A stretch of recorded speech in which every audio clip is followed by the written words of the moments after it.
하나님 말씀 함께 봅니다. 하나님 말씀 잠언 23장 24절부터 26절까지입니다. 하나님 말씀 잠언 23장 24절부터 26절까지입니다. 우리 한 절씩 교독해 보도록 하겠습니다. 제가 24절, 여러분들이 25절, 그리고 마지막 절은 우리 다 같이 제가 24절 말씀 먼저 봉독해 올립니다. 의인의 아비는 크게 즐거울 것이요 지혜로운 자식을 낳은 자는 그로 말미암아 즐거울 것이니라.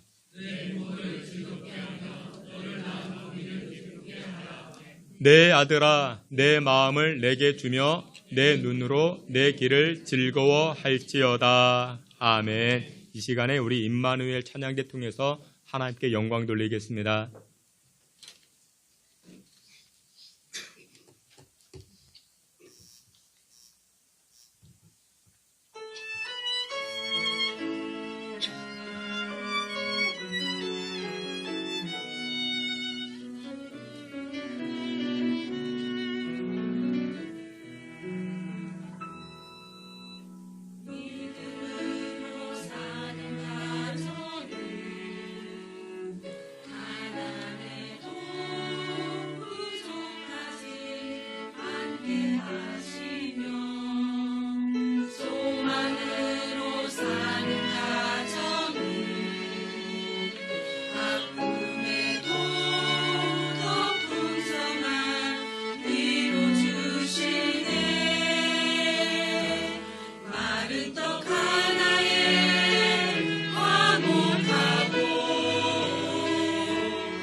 아멘. 함께 기도합니다. 하나님 아버지, 오늘 이렇게 5월 가정의 달을 맞이하여서 하나님께 영광을 돌리고 또한 하나님 주시는 은혜의 말씀으로 귀한 은혜를 나누고자 합니다. 성령께서 우리의 마음, 굳게 닫혀진 마음 활짝 열어지게 하시고 또한 딱딱해진 마음 부드러워지게 하시고 하나님 말씀 앞에 아멘으로 나아가 말씀에 순종하여 하늘의 복을 받아 누리는 우리 모두 되게 하여 주시옵소서. 예수 그리스도의 이름으로 기도하옵나이다. 아멘. 보기보다 어렵습니다. 듣기보다 또 하는 게 어렵습니다. 여러분들 설교하는 것도 굉장히 대표 기도를 이렇게 부탁드리면요 잠을 못 주무신대요. 어떻게 해야 되나 뭐 걱정이 되고, 여러분들 설교도 듣기보다 여러분들 해보면 또 굉장히 어렵습니다. 그것보다 더 어려운 게 제가 보기에 오케스트라인 것 같습니다. 거의 1년 넘게 이렇게 준비하셨는데 그래도 오늘 뭐 굉장히 잘하셨죠. 굉장히 잘하셨습니다. 이렇게 여러분들이 나오셔가지고 이렇게 하시는데 제일 긴장하신 분이 그 지휘자님이 아닌가. 우리는 탁월한 이제 바이올리니스트인데 잘하십니다. 이렇게 그동안 이제 많이 준비해 주셔가지고 또 이렇게 우리 배지연님도 그렇고 다른 분들도 이렇게 수고해 주셔서 너무나도 감사합니다. 우리 오늘은 잠언 23장 말씀을 가지고 부모님을 즐겁게 하라라는 제목으로 주님 주신 은혜 나누고자 합니다. 요즘 들녘을 바라보면요 봄꽃으로 얼마나 예쁜지 모릅니다. 우리 교회 입구에도요 예쁜 꽃들을 심어두었는데 오고 가시는 분들이 다 사진 찍어 갑니다. 교회를 사진 찍어야 되는데 꽃만 사진 찍어 가시. 그래도 감사합니다. 근데 여러분들 가장 이쁜 것이 무엇인지 아십니까? 어느 가수가 그런 말을 했죠. 사람이 꽃보다 예쁘다라고 말했습니다. 여러분들 우리 옆에 계시는 분들에게 인사합니다. 반갑습니다. 제일 예쁘십니다. 이렇게 한번 인사하겠습니다. 수많은 물고기 가운데 가시고기라는 물고기가 있습니다. 모든 물고기 가운데 가장 부성이가 뛰어난 물고기라 말합니다.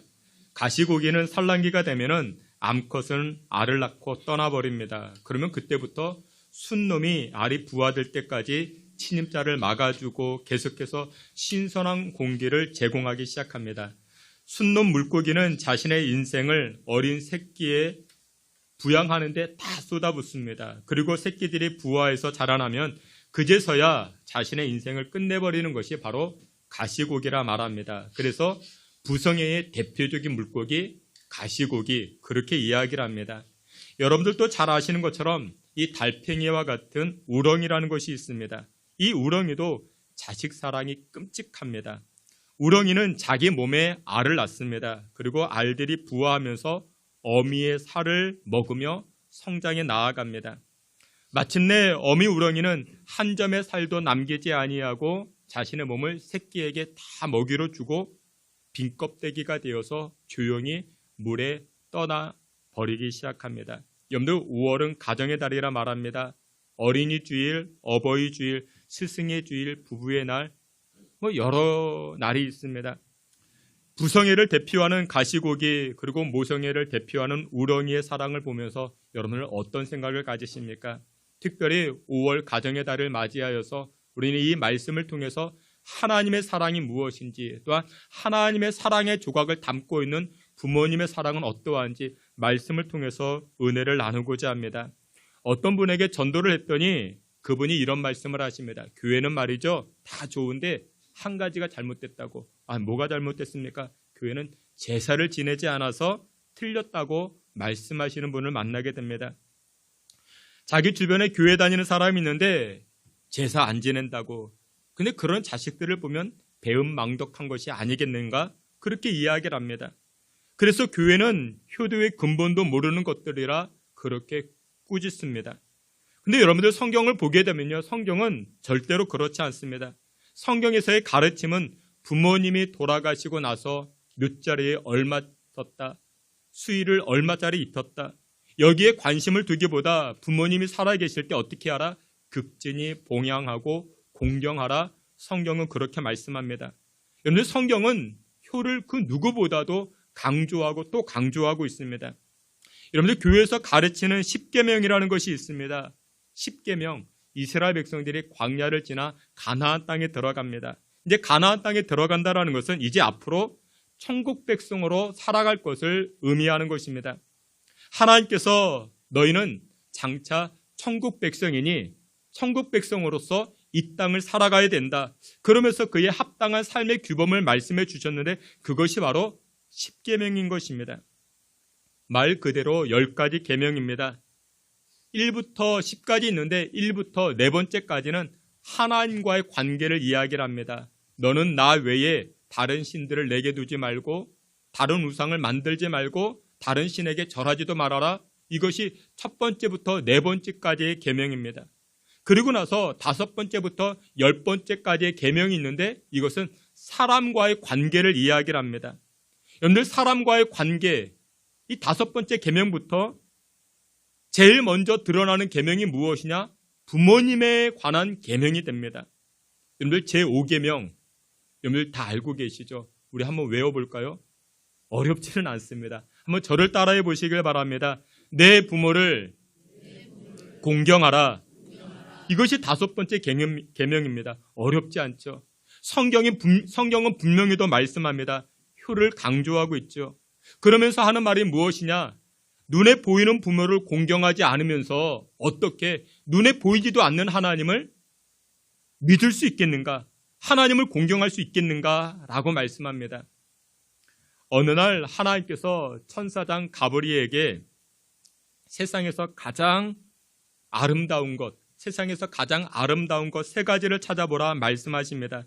그래서 천사장 가브리엘이 세상 곳곳 이곳저곳을 다 다녀 찾아봅니다. 아름다운 것이 무엇일까? 여러분들 세상에 아름다운 것이 무엇일까요? 이 천사가 보니까 아름다운 것, 5월의 들녘, 이 예쁜 꽃이 얼마나 아름다운지 모릅니다. 이 예쁜 꽃이 너무나도 아름다워서 첫 번째, 이 천사는 활짝 핀 이 꽃을 가장 아름답다 제일 먼저 선택하게 됩니다. 그리고 2번째, 또 여기저기 다녀봅니다. 무엇이 아름다웠을까요? 세상 걱정 없이 활짝 웃는 이 아기의 미소가 아름답다 생각했습니다. 근데 어린아이의 웃음이 얼마나 예쁩니까? 아름답죠. 그리고 3번째, 이 천사장 가브리엘이 세상에 무엇이 아름다울까 여기저기 또 찾아다닙니다. 찾다 무엇을 찾았는가? 헌신적인 어머니의 사랑을 찾게 되었습니다. 어머니의 사랑. 여러분들 천사가 보기에 활짝 핀 꽃송이, 세상 걱정 없는 어린아이의 웃음, 그리고 어머니의 사랑, 이 3가지가 세상에서 가장 아름다운 것이라 이 천사가 그렇게 생각했던 것입니다. 그래서 이 천사장 가브리엘이 이 3가지를 가지고 하늘로 올라가는데, 근데 올라가는 동안 꽃이 어떻게 됩니까? 시들어 버렸습니다. 꽃이 시들어서 사라져 버렸습니다. 그리고 예쁘게 웃던 이 어린아이의 웃음이 어떻게 됩니까? 세월의 풍파를 맞아서 그 웃음이 사라지고 주름이 생겨버렸습니다. 그런데 시간이 지나도 변치 않는 것 하나가 있었는데 그것이 무엇이었는가? 자식들을 향한 어머니의 사랑, 어머니의 헌신은 사라지지가 않다라는 것입니다. 여러분들 이 이야기는 러시아의 문호 톨스토이 어머니의 사랑에 관한 그런 이야기입니다. 여러분 그렇습니다. 여전히 변함없는 것은 어머니의 사랑이 됩니다. 우리 어머니들 가슴 속에는 하나님 사랑의 한 조각이 담겨져 있다 말합니다. 그러니까 하나님의 사랑을 찾기 위해서는 우리 부모님의 마음, 특별히 어머니의 마음을 보면 될 것이라 그렇게 이야기를 합니다. 그러면 여러분들, 우리를 여전히 사랑하시는 하나님의 사랑, 우리를 여전히 사랑하시는 어머니의 사랑, 그 사랑에 보답하는 인생이 무엇이겠는가? 오늘 우리가 함께 보았던 잠언 23장에서는 2가지로 말씀하는데, 첫 번째, 은혜를 기억하라 말씀합니다. 은혜를 기억하라. 신명기 8장 18절에 이렇게 이야기합니다. 우리 앞에 있는 말씀, 신명기 8장 18절, 우리 앞에 있는 말씀 다 함께 봅니다. 내 하나님 여호와를 기억하라. 아멘. 여러분, 신명기라는 말씀이 있습니다. 성경 말씀인데 이스라엘 백성들이 애굽에서 포로 생활, 노예 생활을 하다가 하나님의 은혜로 출애굽됩니다. 그리고 가나안 땅에 들어갑니다. 가나안 땅에 들어갈 때 하나님께서 이스라엘 백성들에게 말씀하는 것이, 야, 기억해라. 잊어버리지 말고 기억해라. 내가 너희들을 어떻게 구원해 주었는지, 내가 너희를 어떻게 도와주었는지 너희들 무엇해라? 기억해라. 기억해라. 그래야만이 하나님께 영광을 돌릴 수 있고 하나님의 백성으로 우리가 온전히 살아갈 수가 있는 것입니다. 여러분들 마찬가지입니다. 부모님의 은혜, 오늘의 내가 있기까지 나를 양육시켜 주시고 나를 돌봐주신 어머니의 사랑을 기억했을 때, 깨달았을 때 우리는 부모님께 공경과 효도를 다할 수가 있더라는 것입니다. 한글학자 양주동 박사님이라는 분이 계십니다. 인간 국보라 그렇게 불려지는 그와 같은 분이십니다. 이분이 노래를 하나 지었는데 이 노래가 노래 중에 노래라 그렇게 불려집니다. 그 노래가 바로 우리가 잘 아는 어머니의 마음입니다. 가사가 이와 같습니다. 나실제 괴로움 다 잊으시고 기를제 밤낮으로 애쓰는 마음, 진자리 마른 자리 갈아 누시며 손발이 다닳도록 고생하시네. 하늘 아래 그 무엇이 넓다 하리요. 어머님의 희생은 가히 없어라. 이 노래를 우리가 부를 때마다 코끝이 찡한 이유가 무엇입니까? 어머니의 사랑, 그 사랑이 우리 가슴 속에 와닿기 때문에 그렇습니다. 오늘 본문 25절에서도 성경은 말씀합니다. 너 낳은 어미를 기쁘게 하라. 성경은 말씀합니다. 너 낳은 어미를 기쁘게 하라. 기쁘게 하라. 우리 어머니, 아버지를 기쁘게 하라. 근데 여기서 이렇게 이야기합니다. 너 낳은 어미를. 우리 어머니는 무슨 고통을 가지고 있었습니까? 해산의 고통이 있었다라는 것입니다. 해산의 고통. 우리 큰아이가 태어날 때 몸무게가 3.25kg이었습니다. 작은 아이도 거의 비슷했습니다. 근데 아이 엄마는 이 아이를 출산하기까지 10개월 동안이나 그 좋아하던 커피도 마시지 않고 콜라도 마시지 않습니다.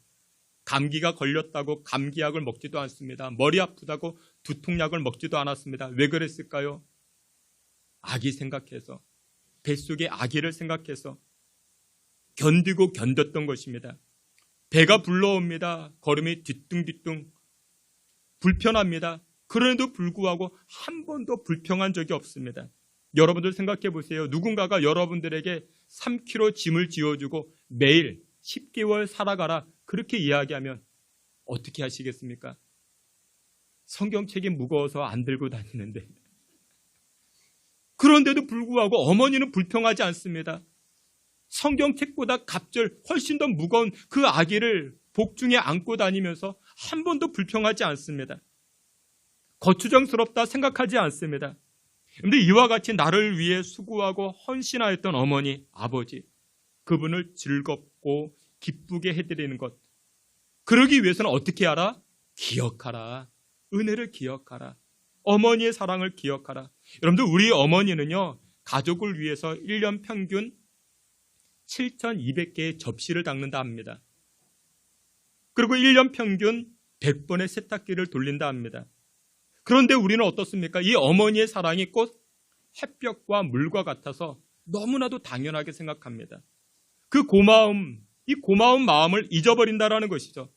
사랑하시는 귀한 성도 여러분들, 오늘 성경은 말씀합니다. 하나님의 사랑 그리고 어머니의 사랑을 기억하라. 받은 바 그 은혜를 기억함으로 그 사랑에 보답하는 복된 인생 살아가시는 저와 여러분 되시기를 주님의 이름으로 축원합니다. 마지막 두 번째로, 그러면 부모님의 은혜를 기억하고 깨달았으면 그러면 그 부모님을 어떻게 하라? 마음을 즐겁게 하라. 성경은 말씀합니다. 잠언 23장 이렇게 이야기합니다. 15절 16절에 이렇게 말씀합니다. 앞에 있는 말씀 우리 다 함께 보겠습니다. 내 아들아, 만일 내 마음이 지혜로우면 나 곧 내 마음이 즐겁겠고 만일 내 입술이 정직을 말하면 내 속이 유쾌하리라. 아멘. 여기 보면 이렇게 이야기합니다. 내 아들아, 너의 마음이 지혜로우면, 내 아들아, 내 입술이 정직하면. 다시 말해서 우리 부모님을 즐겁게 해드리는 두 가지가 있는데 그것이 무엇이다? 우리의 지혜와 정직으로 부모님을 즐겁게 할 수가 있다는 것입니다. 첫 번째로 여기 이렇게 이야기합니다. 네가 지혜로우면, 여러분 자녀가 지혜로우면 부모님 기쁘죠. 근데 여기서 단순한 지혜를 의미하지 않습니다. 여기서 말씀하는 지혜는 전도서 3장에서 의미하는 것처럼 때에 관한 이야기입니다.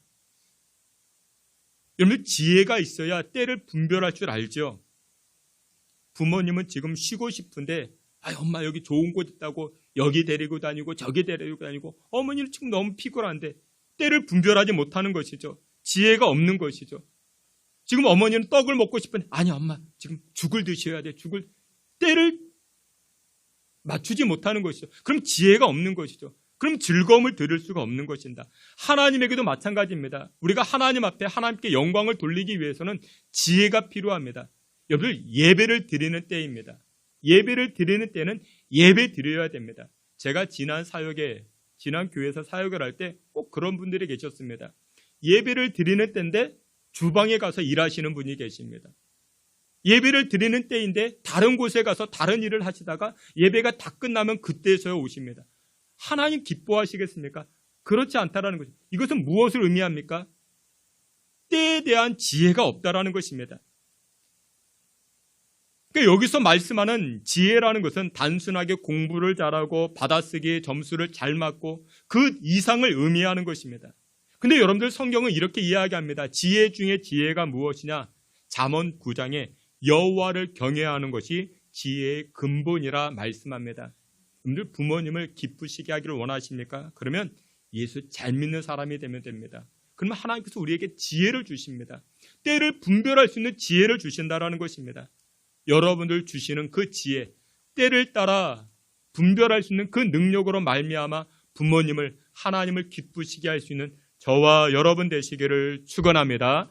그리고 또 한 가지, 정직히 행하는 자가 부모님의 마음을 유쾌하게 한다. 성경은 말씀합니다. 여러분 자녀가 정직하면 부모님의 마음이 즐겁죠. 그런데 원문의 의미는 이것입니다. 정직을 말하면, 아들아 네가 정직히 말하면, 이것은 무엇을 의미하는가? 아들아 너의 속마음을 털어놓으면, 여러분들 부모님에게 속 이야기를 하는 것을 우리 부모님 좋아하십니다. 소소한 이야기예요. 오늘 누구를 만났고 또한 어떤 일이 있었고 이런 이야기를 하면 부모님이 즐거워한다라는 것입니다. 인생의 문제 또한 삶의 고달픈 문제들을 부모님에게 털어놓으면, 여러분들 하나님도 마찬가지입니다. 하나님에게도 우리 인생의 소소한 문제들, 개인의 문제들, 또한 개인의 여러 플랜들, 이런 것들을 가지고 나아가 기도하는 것 하나님께서 기뻐하십니다. 여러분들 기도는 대화가 됩니다. 기도는 대화인 것입니다. 하나님에게 나의 말을 꺼내놓는 것입니다. 그러면 하나님께서 그것을 기뻐 여기시고 우리에게 은혜를 부어주시고 응답하시고 역사해 주시는 줄 믿으시길 축원합니다. 사랑하시는 귀한 성도 여러분들, 부모님을 즐겁게 해드리길 소원하십니까? 그렇다면 하나님 앞에 또한 부모님 앞에 소소한 것도 괜찮습니다. 내 개인의 일상도 괜찮습니다. 고백하시고 또한 내어드림으로 말미암아 부모님을 유쾌하게 즐겁게 할 수 있는 저와 여러분 되시기를 주의 이름으로 축원합니다. 말씀의 결론을 맺도록 하겠습니다. 옛날 시골에서는 닷새 만에 장이 서곤 했습니다. 장날이 되면요, 아들은 그동안 산에서 모은 나무단을 가지고 지게에 잔뜩 지고서는 아침 일찍 장에 나가 그것을 팔게 됩니다. 그러다가 저녁이 되어 집으로 돌아오는 것이죠. 그러면 어머니는 어떻게 합니까? 저녁 밥상을 준비해 놓고 아들이 언제 돌아오는가 문밖만 쳐다봅니다. 해가 서산에 뉘엿뉘엿 넘어가는데도 그런데 아들이 돌아오지 않습니다. 그러면 어머니는 걱정이 되어서 집안에만 머물러 있을 수 없습니다. 동구 밖까지 나가서 아들이 돌아오기만을 기다립니다. 드디어 저 멀리서 한 사람, 두 사람, 산모통일을 돌아서 마을로 돌아옵니다. 그러면 어머니는 더 애틋한 마음이 간절해집니다. 우리 아들 언제 오나? 우리 아들 언제 오나? 더 멀리, 더 자세히 보기 위해서 동구 밖에 서 있는 나무 위에 올라가게 됩니다. 여러분들 혹시 이 한자가 무슨 한자인지 아십니까?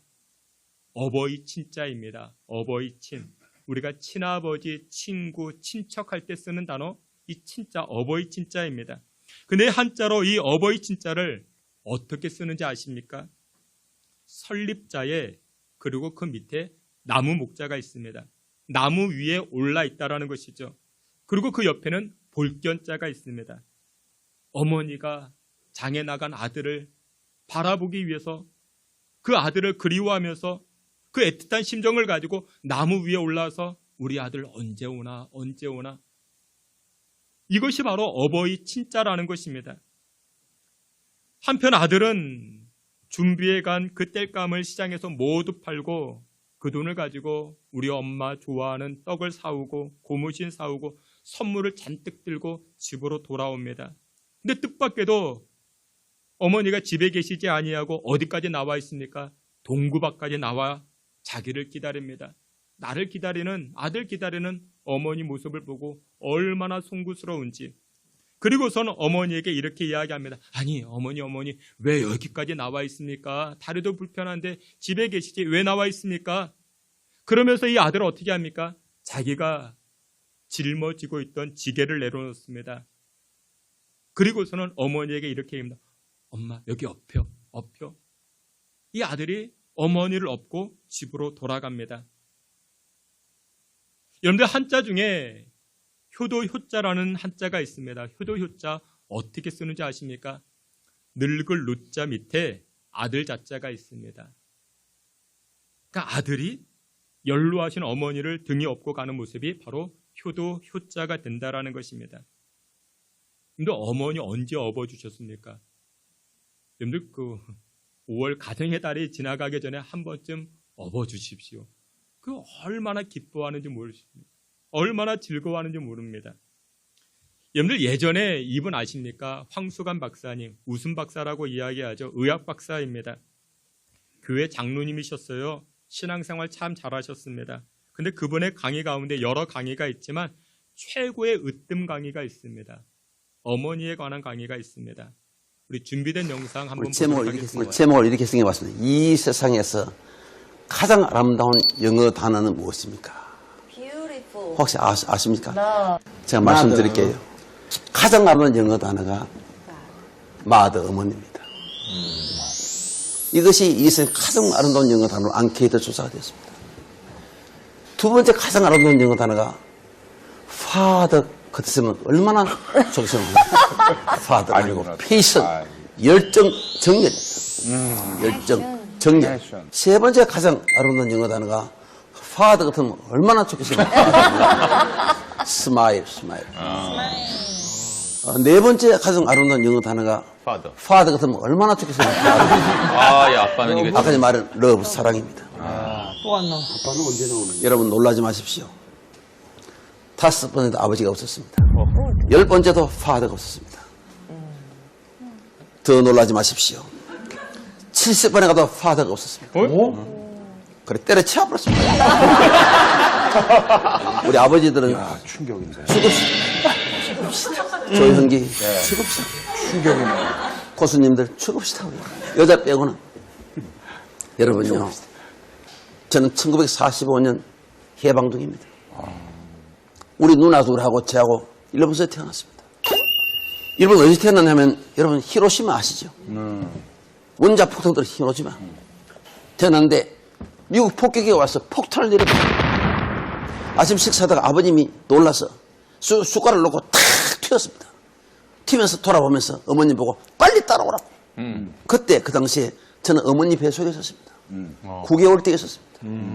큰 누나 4살, 둘째는 2살인데 돌아보는 순간 깜짝 놀랐습니다. 우리 어머님이 큰 무거움을 이끌고 우리 누나들을 뒤쫓는 거예요. 아버님 튀어 달아나고 있고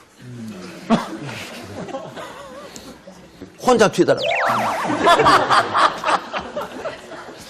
돌아보는 순간 아버님이 전쟁터에 처자식을 버리는 에베린 실전쟁 전쟁터에 자식을 버리는 의미는 없구나.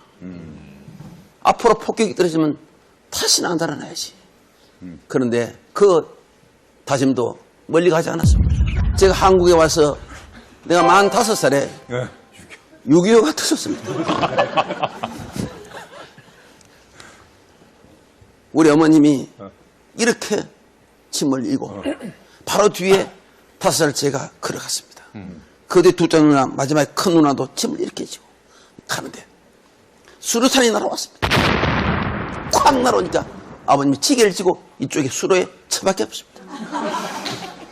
탁 처박혀서 탁 보니까 주사식이 안 보이거든요. 이거 어떻게 됐나? 올라가니까 세상에 우리 어머님이 뭐 다 버려보고 우리 자식 새끼 새를 품에 안고 이쪽에 쓰러지는 거예요. 아버님이 혼자 이쪽에 처박혀. 뭐야, 수류탄이 그쪽으로. 위급한 상황이 벌어지면 엄마는 자기 몸은 보이지 않습니다. 옛날에 제 돌때쯤 되어서는 홍역이 아주 심했습니다. 저도 병에 걸려서 죽게 되었습니다. 거의 완전히 죽었습니다. 우리 아버님은 찌개를 지고 삽을 가지고 저를 산에 파묻기 위해서 마루에 앉아 있었습니다. 우리 어머님은 밤새 끝을 품에 안고 있었습니다. 아버님이 가마니를 가져와서 나를 둘을 말아가지고 이제 산을 가기 위해서 문을 탁 열면서 아버님이 죽은 자식 품에 안아서 못하느냐 빨리 내놔. 부모 앞에 죽는 자식은 자식도 아니야. 근데 우리 어머님은 그를 품에 탁 안고 울부짖으면서 이렇게 하더랍니다. 하나님이 살아계신다면 내 아들을 살려주십시오. 그러면서 마지막 가는 그 길을 자식을 보내기 위해서 혀를 가지고 내 얼굴이 참 하다. 그 내 얼굴에 종기가 나와서 고름이 났는데 그걸 우리 어머님이 계속 하는 거예요. 근데 여러분 세상에 이게 웬일입니까? 제 갑자기 얼굴에 생기가 돌아오더래요. 손가락을 움직이기 시작하더래요. 그래서 제가 살았습니다. 그래서 이거 살아서 이거 써 있잖아요. 어머님이 자식에 대한 그 가슴 뜨거운 그 사랑, 주가는 생명을 살리신 것입니다. 어머님의 사랑에는 바로 기적이 이렇게 부모님을 사실 때 고맙게 전하십시오. 저는요 우리 어머님 평생 안 죽은 줄 알았어요. 내하고 같이 평생까지 살 줄 알았는데 어느 날 홀로니 떠나시더라고요. 오늘 이별에 대해서 지금 이 황금 말을 여러분 이별을 계속 많이 느꼈을 겁니다. 이별 중에 눈물이 가장 많은 것은 어머님을 떠나볼 때입니다. 자식을 떠나볼 때는 상처가 너무 커서 눈물이 나지 않습니다. 그래서 여러분 부모님을 살아계실 때 부모 자식 간에 따뜻한 사랑을 원 없이 나누시기를 바랍니다. 감사해요.